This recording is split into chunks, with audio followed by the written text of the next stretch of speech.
Gravação iniciada. Senhores, nós vamos continuar agora a sessão do dia 10 de novembro de 2020, para os processos pautados a partir das 14 horas, tá ok? O próximo item da pauta é o item 47. O processo é o 10.680.920.338.2008.97. É Minerconsult Engenharia Limitada, o relator doutor Alexandre, a quem eu já passo a palavra. Obrigado, presidente. Os processos já estavam na caixa desde o início do dia, vou abri-los agora. Qual item? Os itens 47 e 48. 47 e 48, ok.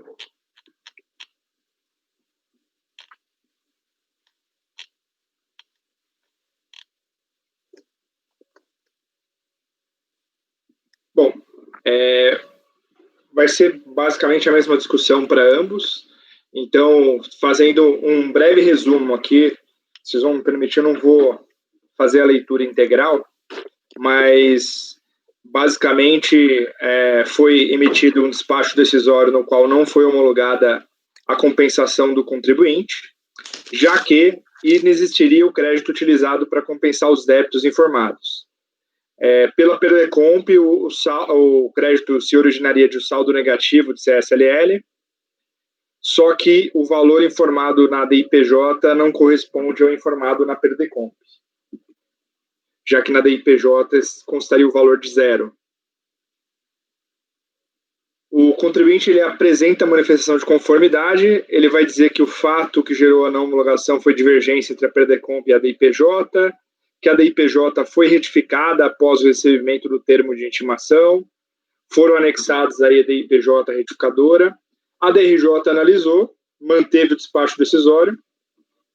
No âmbito do recurso voluntário, foram repisados os argumentos já trazidos na manifestação de conformidade. E aí, vou passar agora ao voto, presidente. No que diz respeito à admissibilidade, o recurso é tempestivo e atende aos demais requisitos, então dele conheço.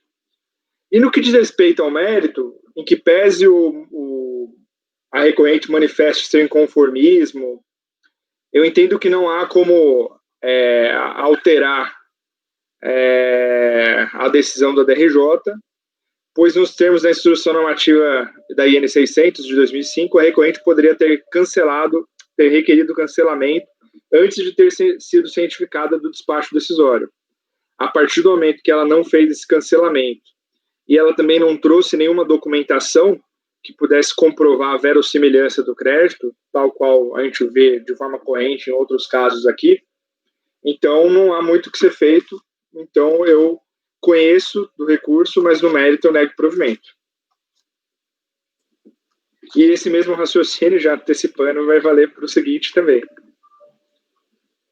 Perfeito, Alexandre. Saldo negativo de contribuição social, nesse é 2004, 2003, né? Isso. Então, no caso aqui...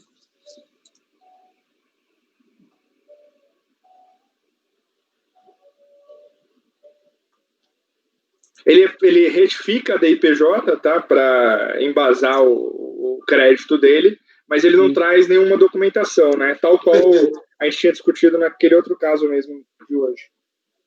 Perfeito. Então aqui é falta de documentação, basicamente. Perfeito. Colegas, alguém quer fazer algum comentário ou podemos partir para a votação? Ninguém falou nada, vamos votar, né? Doutor Nilson. Acompanho o relator. Doutora Gisele. Acompanho o relator, presidente. Doutor Alain. Acompanho o relator, presidente. Doutor Efigênio. Acompanho o relator, presidente. Doutor Jefferson. Acompanho o relator, presidente. Doutor André. Também acompanho, presidente. Eu acompanho também o relator e ficou da seguinte forma: acordo os membros do colegiado por unanimidade de votos sem negar provimento ao recurso voluntário. Isso foi o item 47. O item 48, o processo é o 10.680.915.917.2009.07, também é o mesmo contribuinte, Minerconsult Engenharia Limitada, é o doutor Alexandre. É a mesma coisa, doutor Alexandre? Amudo. Desculpa, tinha esquecido aqui. Mesma coisa, presidente. Aqui também Perdecomp e o contribuinte vai retificar a DIPJ, mas não apresenta nenhuma documentação que vá comprovar aquele crédito, então conheço e nego o provimento ao recurso voluntário. Agora você que incomoda. Colegas, posso considerar o mesmo resultado? Pode. Sim. Estou lembrando que o contribuinte foi intimado para acertar aí a divergência. Né? Então, comigo, sim. Então, o item 48 também ficou o mesmo resultado. Acordo dos membros do colegiado por unanimidade de votos em negar provimento ao recurso voluntário, correto? Bom, o item 49 nós já julgamos. O item 50, que era um repetitivo, 51 também. O item 52 nós já julgamos também. O próximo vai ser o item 53. O processo é o 13.054.6007/2009-93, Steel Ferramentas Motorizadas Limitada. O relator é o doutor Efigênio, a quem eu passo a palavra. Ok, presidente. Deixa eu ver se eu já tinha colocado na pasta. Deixa eu ver aqui. Não tinha colocado na pasta, não. Peço desculpa. Só um minutinho. Então. Só um minutinho. Eu coloquei os de ontem e esqueci de colocar os de hoje. 53. Deixa eu colocar todos de hoje.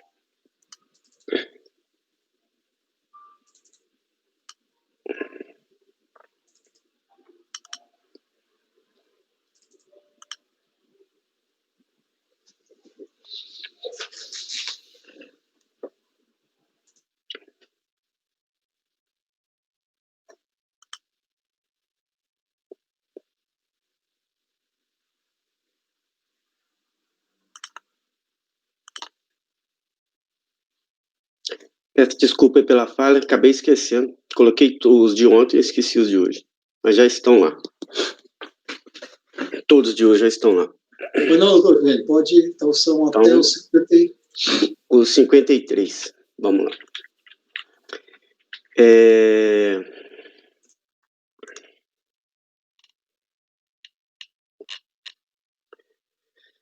Trata-se de pedido de restituição de 20% da IR-fonte incidente sobre os valores remetidos ou creditados a beneficiários, residentes ou domiciliados no exterior a título de royalties, ao amparo do benefício fiscal previsto na Lei 11.196, a famosa Lei do Bem, referente ao Programa de Desenvolvimento Tecnológico e Industrial. Isso aqui é basicamente o contribuinte está pleiteando a devolução, a restituição de um benefício do incentivo fiscal, aquele do PDTI. A controvérsia gira em torno disso, todos os três processos. Então, essa é a discussão. O despacho decisório, inicialmente, indeferiu o pedido de restituição em razão da não comprovação de remessas de divisas para o exterior e de o Ministério da Ciência e Tecnologia, o MCT, não ter publicado ato autorizativo de migração do contribuinte para o regime da Lei 11.196, mas sim a portaria 810, que revogou a portaria anterior, né, que havia aprovado o PDTI e lhe concedido os incentivos fiscais instituídos pela Lei 8661 de 93, dentre os quais os créditos de 20% da IR-fonte. O trecho a seguir resume bem o ocorrido. Então, o que aconteceu aqui? Ele pleiteou essa devolução, e aí, inicialmente, houve dois motivos. O primeiro, porque os DARFs não haviam sido verificados, um problema, uma irregularidade com relação aos pagamentos. Essa irregularidade, em um processo ou dois, ela foi encontrada e foi superada pela DRJ. Qual que é a questão de fundo? É a questão formal. Se ele havia... Porque, nesse meio tempo, o que aconteceu? Houve uma mudança de legislação. Como houve essa mudança, a DRJ entendeu que realmente não ficou claro se ele faria jus ao benefício ou não. E a situação é meio... um pouco controversa, entendeu? E aí vamos ver se vocês entendem o acompanhamento que eu estou dando. Então, presidente, basicamente a discussão é isso. Eu enfrento todos os argumentos, né, no relatório, no voto. Eu posso passar para o voto? Deve. Perfeito. Então, vamos lá. Trata-se de pedido de fonte, né, decorrer de incentivo fiscal previsto na lei tal, como eu já disse. Então, vamos à legislação. Inicialmente, a Lei 8.661 de 93, ela permitia a concessão de incentivos fiscais para empresas que executassem PDTI ou PDTA, conforme condições definidas em regulamento. Dentre eles, o crédito de 50% da R-fonte incidente sobre valores pagos remetidos ao exterior. né? Esse percentual, posteriormente, foi reduzido para 20%, com o advento da Lei 9.532. Aí eu transcrevo a legislação. Posteriormente, a Lei 11.196 de 2005, ao revogar a Lei 8.661 de 93, dispôs que o PDTI, o PDTA e os projetos aprovados até 31/12 de 2005 ficariam regidos pela legislação em vigor em 15 de janeiro de 95, e aí vem um detalhe, autorizada a migração para o regime previsto na referida lei, conforme disciplinado em regulamento. E aí eu transcrevo a lei e o decreto, né? E aí no item 15 eu faço a explicação do decreto. Como se vê, ao regulamentar a matéria, o decreto 5798 de 2006 estabelece que, no caso de a pessoa jurídica solicitar ao Ministério da Ciência e Tecnologia a migração para o regime da Lei 11.196 de 2005, deverá apresentar relatório final de execução do programa ou projeto, certo? Por conseguinte, a migração acarreta a cessação da fruição dos referidos incentivos fiscais aprovados até 31/12 de 2005, né? A partir de publicação de ato autorizativo da migração.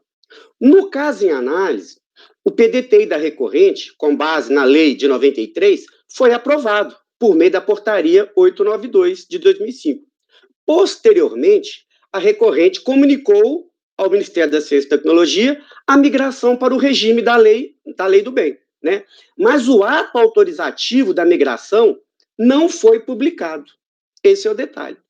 Por outro lado, a portaria MCT, né, 810 de 2006, publicada em 3 de 11 de 2006, revogou a pedido a portaria 892, que havia concedido o benefício anterior, né? Aí eu transcrevo.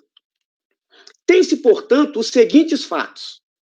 Comunicado de migração da recorrente, né, da Lei 8.661 para a Lei 8 de 93 para a Lei 1.196 de 2005, revogação do incentivo com base na Lei 8.661 de 93 pela portaria 810 e pedido de restituição referente a pagamentos de R-fonte, efetuados no período 1 de 2007 a 1 de 2008, com base na lei de incentivo de 2003. Segundo a recorrente, diante de um pedido de migração do PDTI para os incentivos da Lei 11.196 de 2005, bastaria a publicação pelo MCT de portaria cancelando o incentivo em uso, visto que o direito ao uso dos incentivos da Lei 11.196 não depende de ato autorizativo prévio. Salienta que todas as portarias publicadas pelo MCT para os contribuintes que solicitaram a migração do PDTI para o incentivo da Lei do Bem limitaram-se a revogar o PDTI da empresa requerente. Nesse contexto, ela insiste que, tendo a seu pedido o PDTI extinto, sido extinto, né, com a publicação da portaria 810 pelo MCT, a recorrente passou a usufruir plenamente, conforme expressa a previsão legal, a partir do ano calendário 2006, dos incentivos concedidos pela Lei do Bem. Como se vê, o centro da controvérsia repousa na aplicação do artigo 15, parágrafo 2º do decreto 5798, especificamente em saber se o cancelamento do incentivo com base na legislação pretérita operou-se a migração tácita e automática da recorrente para o regime da Lei do Bem. Para resolver a controvérsia, a meu ver, o melhor caminho é converter o julgamento em diligência para que o Ministério da Ciência e Tecnologia esclareça se houve ou não migração para o regime da Lei 11.196. Ante o exposto, voto no sentido de converter o julgamento em diligência para que a Delegacia de Origem adote os seguintes procedimentos. Oficiar o Ministério da Ciência e Tecnologia a informar se houve migração do Programa de Desenvolvimento Tecnológico para o regime da Lei 11.196. Esclarecer se houve autorização tácita ou se foi emitido ato autorizativo de migração, publicado no Diário Oficial, em benefício da recorrente, nos termos do decreto. Juntar cópia do auto autorizativo, se for o caso, bem como esclarecer o alcance temporal do respectivo ato autorizativo. dar ciência à recorrente da resposta do MCT. No caso de confirmação do ato autorizativo de imigração, a ciência deverá ocorrer após a elaboração do cálculo do direito creditório pleiteado. Após, devolvam-se os autos para julgamento. É como voto, presidente. Só um esclarecimento. Antes, quando eu me enfrentei a essa matéria, e isso daqui é fonte, né? Inclusive, foi esse processo que eu passei o e-mail, porque era de outro setor, né? De outra sessão, e que o Nilson me esclareceu. E aí eu fui verificar vários julgados nessa linha, lá da sessão que trata disso. A maioria deles, praticamente todos que eu localizei, convertendo em diligência exatamente para esclarecer esse ponto, tá? Só para esclarecer para os senhores. E aí são essas considerações, presidente. Perdão, obrigado, doutor Efigênio. Nesse teu pedido aqui, ó, o primeiro é oficial ao Ministério da Ciência, Tecnologia e Inovações, tá certo? Sim.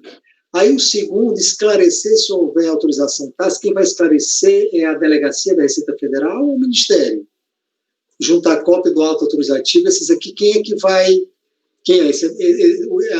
O item 1 está tudo bem. Mas... Na hora que ela oficiar, isso daqui, na hora que eu peço para esclarecer, porque na hora que vier esse ato autorizativo, isso vai ficar claro. Se houve auto autorizativo, na verdade ele se confunde com o primeiro, porque se houve ato autorizativo, né, quando ele intimar o Ministério da Ciência e Tecnologia, vai ficar claro se ele faz jus ao benefício ou não. Então, quem vai dar esse esclarecimento que você está pedindo é a DRF? Exatamente, a DRF, de acordo com a resposta que ela obtiver do Ministério da Ciência e Tecnologia. Porque não tem como a delegacia resolver isso isoladamente. Ela tem que oficiar o Ministério da Ciência e Tecnologia. O centro da controvérsia é essa. Aí, digamos que o Ministério da Ciência e Tecnologia falou, tem que ter ato autorizativo. Sim, eu não publiquei para esse contribuinte porque ele não preencheu os requisitos. Aí, o que ele vai fazer? Delegacia, olha, não tem, de acordo com o Ministério da Tecnologia, é analisar. Isso aqui é uma espécie de circularização que a delegacia vai fazer. Ela vai circularizar e esclarecer. Mas eu estou totalmente aberto à modificação, senhores. Não, para mim essa matéria é nova também, viu? Sim, antes pelo contrário, tá certo? Foi apenas para saber quem ia dar aquela resposta, tá entendendo? Entendi. Era nova para mim também, presidente. Pesquisei muito para chegar nesse ponto.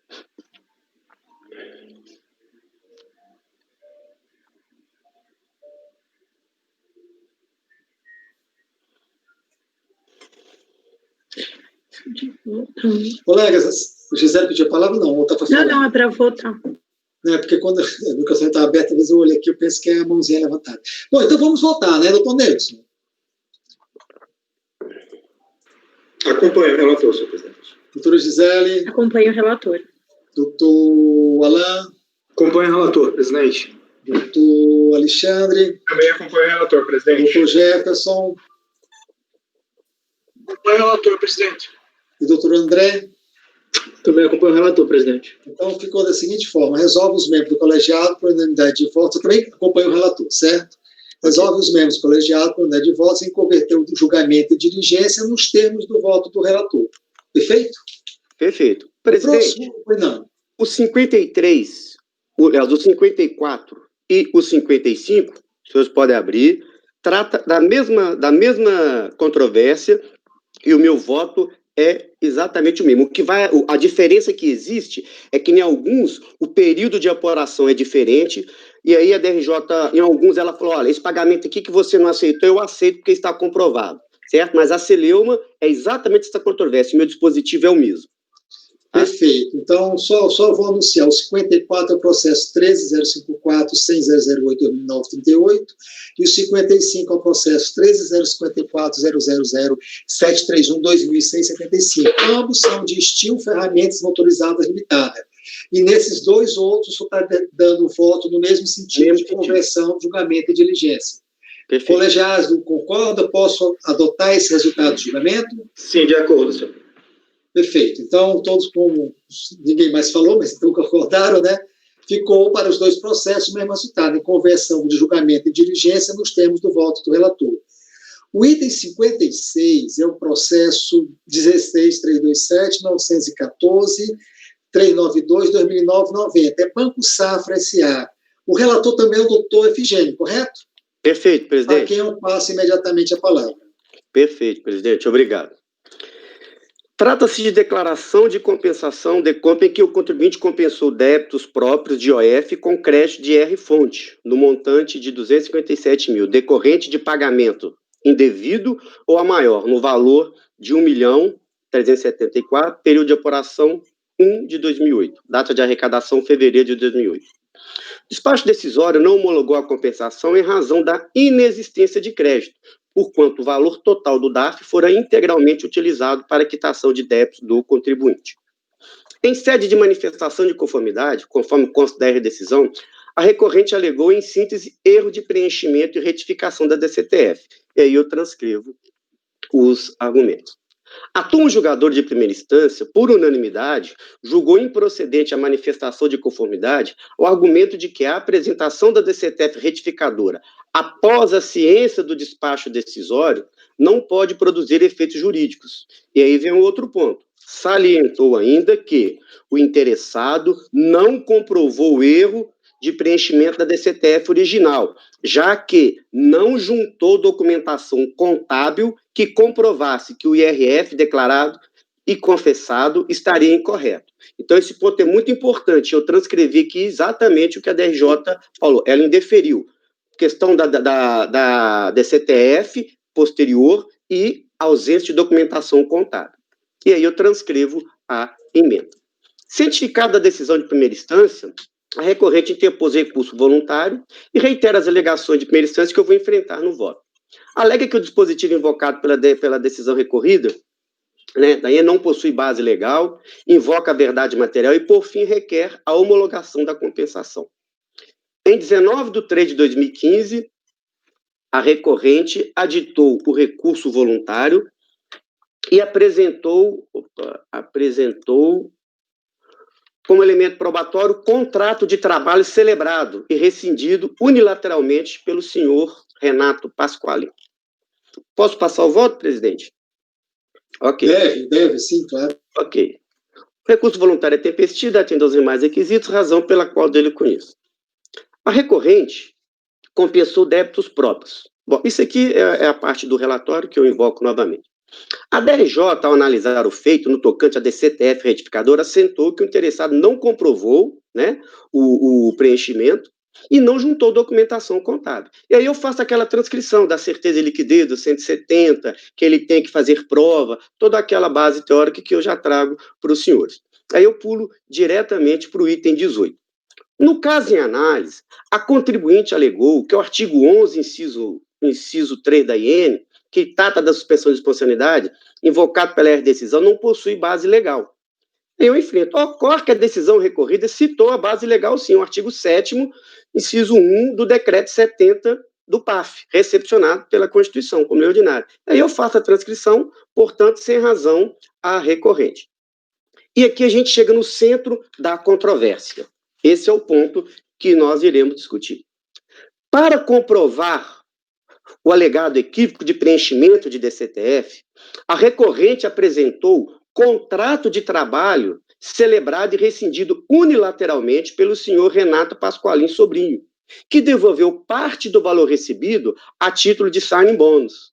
Salienta ainda que a diferença de R-fonte pleiteada refere-se à parcela incidente sobre o valor integral do contrato e que fora devolvida em função da rescisão unilateral. E aqui eu faço a transcrição. O que ele diz? Ele fala, olha, quando houve o signing bônus, eu paguei e fiz a retenção na fonte. E aí, depois houve uma rescisão unilateral. Em função dessa rescisão unilateral, ele me devolveu uma parcela. Essa parcela que ele me devolveu é o fonte que eu estou pleiteando, porque ele me devolveu o valor em função da rescisão unilateral. Esse é o que está essa parte que eu transcrevi. Observe-se, minhas palavras, que mesmo após a decisão de primeira instância salientar a necessidade de documentação para comprovar o alegado, a recorrente limitou-se a apresentar contrato de trabalho, sem, no entanto, apresentar nenhuma documentação contábil. A documentação apresentada não configura prova hábil o suficiente para comprovar que a redução do débito informado da DCTF retificadora está de acordo com o registrado na contabilidade. Por conseguinte, não prova que houve o suposto pagamento indevido ou a maior. Bastaria a recorrente ter apresentado sua contabilidade. Se não fez, não cabe ao julgador produzir provas que deveriam ser carregadas aos autos pela recorrente. Observe-se ainda que o óbito para a não homologação da compensação não repousa no fato de a DCTF retificadora ter sido apresentada após a ciência do despacho decisório, conforme salientado na decisão recorrida, mas sim na não comprovação do equívoco alegado. Conforme salientado acima, a não apresentação de elementos probatórios do equívoco no preenchimento da DCTF prejudica a liquidez e certeza do crédito vindicado, o que inviabiliza a repetição do indébito. Ante exposto, voto no sentido de conhecer do recurso voluntário e, no mérito, negar-lhe provimento. É como voto, presidente. Obrigado, doutor Efigênio. Senhores, ficou claro, né? Não foi comprovado, né, doutor? O que ele apresentou, presidente, e não vai repetir nos outros processos, o que ele apresentou foi o seguinte: contrato de trabalho que foi rescindido literalmente. Quando foi feito o contrato, a parte recebeu um valor. E depois houve rescisão unilateral. E tinha uma cláusula: se houvesse rescisão, teria que devolver. Devolveu esse valor, ok, o contrato está lá no processo, assinado, tudo, fala que devolveu os comprovantes. Falei, tudo ok, perfeito. Me mostre isso na sua contabilidade. Para mim, nessa hipótese, um contrato de trabalho, eu não estou dizendo que isso não aconteceu. Pode ter acontecido. Agora, me mostre o reflexo disso na sua contabilidade. É uma prova extremamente simples. Ele não fez. Esse é o motivo pelo qual eu não aceitei. Perfeito. Senhores, alguém deseja fazer algum comentário? Eu posso passar para a votação. Só um ponto, Efigênio, uma dúvida, tá? Você calculou pela ausência de contabilidade propriamente dita, né? Mas, assim, como você disse, você tem outras provas, você tem o contrato, a priori, aparentemente, a situação ocorreu, né? Não parece algo desconcatenado dos fatos narrados, né? Mas o porquê você acha imprescindível a contabilidade aqui? Porque, assim, no fundo, para mim, é uma questão, né, de valoração de prova, okay. Basicamente. É que, assim, num primeiro momento, eu estaria tendente em sentido diferente, porque, primeiro, assim, o que está te levando a... é que eu acho primeiro que esse ponto, eu nem coloquei aqui, porque esse aqui foi feito um aditamento, quando que ele apresentou o recurso em primeira instância? Ele foi certificado... Desculpa, só mais uma dúvida, só para daí já completar, para você poder responder tudo. E aqui, em nenhum momento, e aí até te peço ajuda nesse sentido, ele foi intimado nesse sentido, a decisão da DRJ, como é que ela foi, assim, porque em muitos dos casos, a própria DRJ já dá aquela intimada, você vê que eu sempre... Eu vi que ela fala, mas e ele simplesmente... Exatamente. Esse é o detalhe. É que ela traz a contabilidade simplesmente, tá bom, acabou, eu não... Tá bom, explique, então. Tá, primeiro, ele apresentou o recurso voluntário dele nesse caso em 24 de dezembro de 2014. Lá em março de 2015, ele vai aditar o recurso voluntário e vai apresentar esse contrato de trabalho. Na primeira instância, a discussão foi só retificadora. Depois de 3 meses, ele me apresenta um contrato de trabalho e renova. Mas tudo bem, aqui, verdade material, alguns casos eu aceito e tal, tudo. Só que é o seguinte, por isso que eu grifei, a DRJ falou o seguinte: olha, me mostre documentação contábil. Ela foi explícita. Ele não trouxe documentação contábil. Eu achei que tinha trazido. Ele trouxe única e exclusivamente o contrato de trabalho. Por isso que eu estou falando. Olha o que eu coloco no meu voto aqui no final. Tá, eu vi agora. Bastaria uma prova contábil que isso que você está me falando refletiu na sua contabilidade. E a DRJ foi expressa no contábil, isso eu já vi.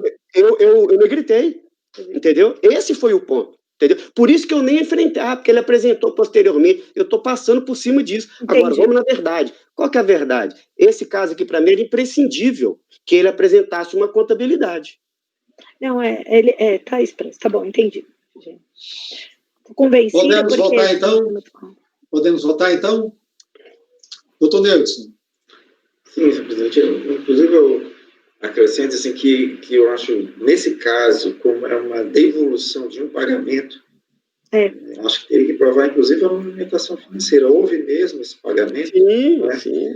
Eu acho que nesse caso aí caberia até esse tipo de questionamento, de exigência aí também. Eu acompanho o relator, senhor presidente. Doutora Gisele? Pois é, Nilson, eu fiquei bem na dúvida, porque eu achava que ele tinha apresentado a contabilidade, o que estava exigindo era talvez algo além, não? Então, se é só a contabilidade, eu... Perfeito. Ficou mudo aí, doutora Gisele, doutor acompanho, Alain. presidente. Perfeito. Alain? Acompanho, presidente. Doutor Alain vai ser doutor Alexandre. Também acompanho, presidente. Doutor Jefferson. Acompanho, presidente. Doutor André. Também acompanho, presidente. Também acompanho, ficou da seguinte forma: acordo os membros do colegiado com unanimidade de voto sem negar provimento ao recurso voluntário. O item próximo da pauta também é do mesmo contribuinte, né, doutor Efigênio? É o Presidente, 16, ou não? Presidente, é a mesma discussão. Podem abrir, se quiser ir para o item 17, só que ele vai ser... É signing bônus, a mesma coisa. Eu vou dar o mesmo tratamento. Mesmo tratamento. O item 57. Então, o 57, eu vou só anunciar o número do processo 16.327.914.393/2009-34. É o Banco Safra S.A.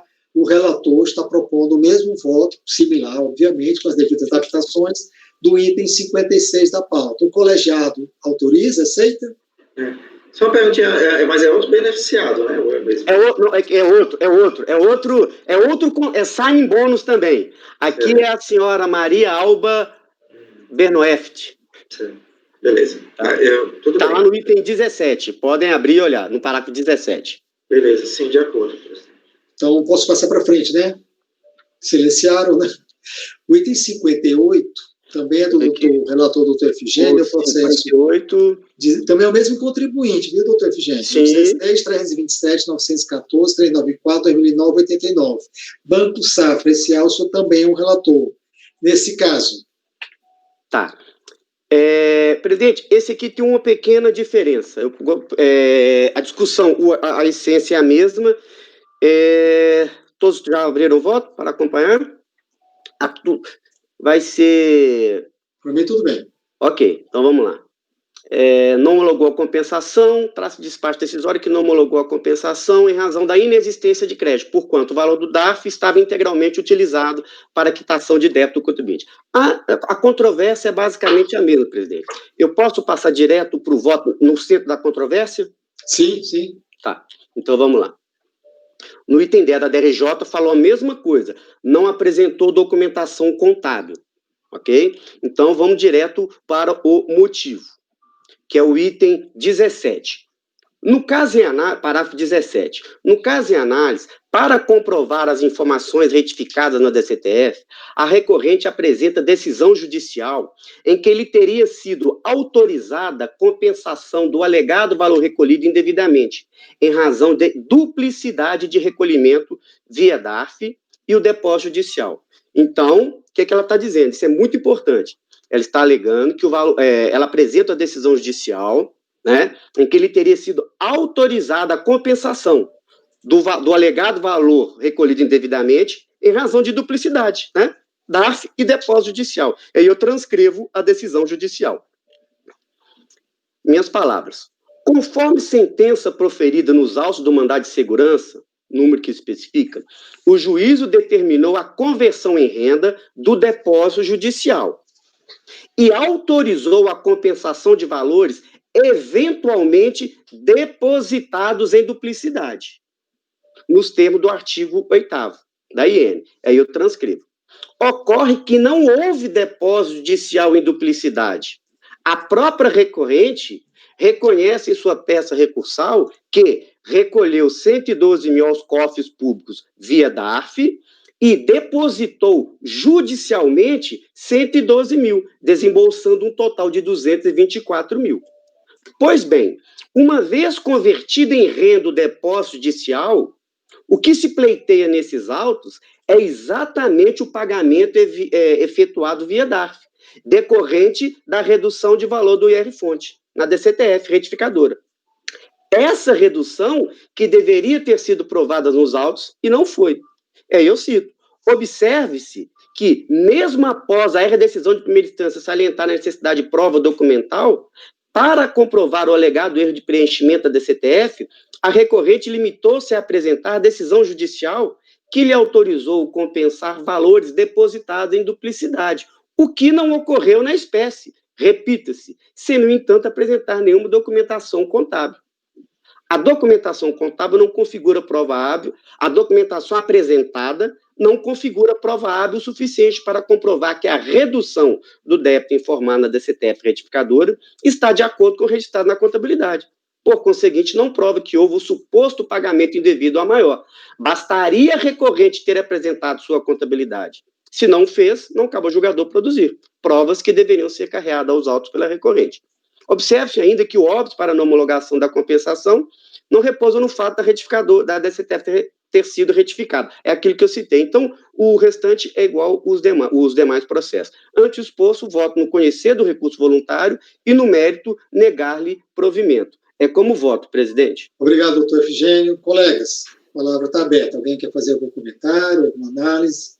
O voto está bem objetivo e bem claro, na minha opinião. Doutor Nelson. Acompanho o relator. Doutora Gisele. Acompanho o relator. Doutor Alain. Acompanho o relator, presidente. Doutor Alexandre. Acompanho o relator, presidente. Doutor Jefferson. Acompanho o relator, presidente. Doutor André. Também acompanho, presidente. Eu também acompanho o relator. Fica da seguinte forma: acordo os membros do colegiado, por unanimidade de votos, em negar provimento ao recurso voluntário. Senhores, nesse momento, nós vamos fazer uma pausa, viu? Que o nosso apoio vai sair, viu, doutora Patrícia? A senhora pode encerrar a gravação e nós vamos continuar em seguida. Ok, presidente.